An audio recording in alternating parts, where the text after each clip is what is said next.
Hi, I'm back as promised. As we left off yesterday, I told you that I would get back to you about the different kinds of counseling models that are out there. I'm probably not going to hit on all of them because there are probably several hundred, but I'm going to try and touch probably the main 10 or so. And again, I want to just remind you that most counselors today are trained very eclectically, so they're going to be learning about this approach, this approach, this approach.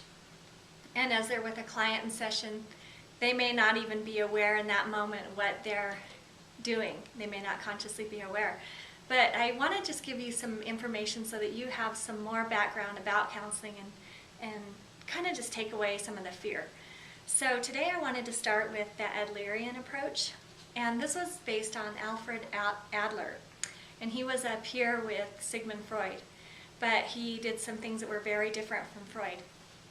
So one of the ways that he differed was that he felt like each person has a life goal or a social interest, and let me explain that. He didn't mean that each person had a life goal to go out and buy a house.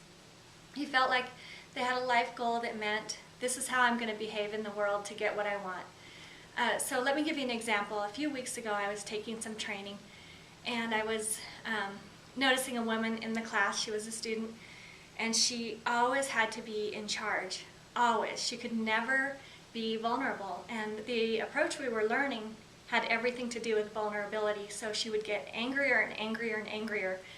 And afterwards, the teacher and I were discussing, and we said, wow, she obviously is having a hard time with vulnerability, and maybe the way that she learned to be in the world, or her life goal was to be, in order to be safe, she had to be in control of everything. So I hope that kind of helps you out a little bit there.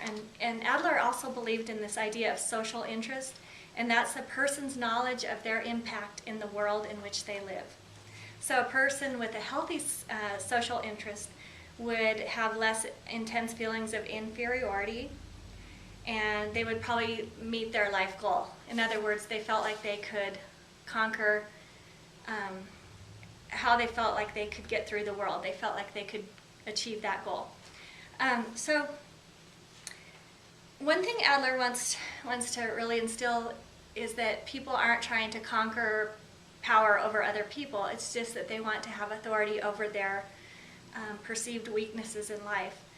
So an Adlerian counselor would, first of all, the fundamental idea in an Adlerian relationship is the counselor-client relationship, and that's the force of change, is the connection that you build with your counselor and how you're going to slowly learn to trust that relationship and learn how to go out and change your world.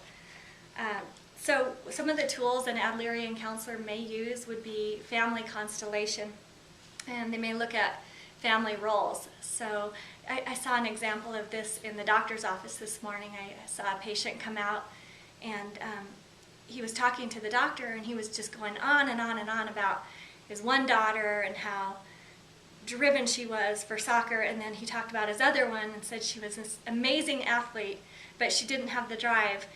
And I thought to myself, wow, these girls have a huge emphasis on their athletic being in the world. And I thought, well, they're probably going to grow up to think that their success is based on how well they rule the soccer field. So I don't know if that helped you at all or not, but think about the rules and the roles that you had to play in your family. Look at family of origin or constellations, so the youngest, the oldest, the middle, the baby, and whether you had to be the jock, the studious one, the perfect child. Those are the kinds of things that Adler would look at. I hope this is helpful. My video editor is not here today, so I'm signing out.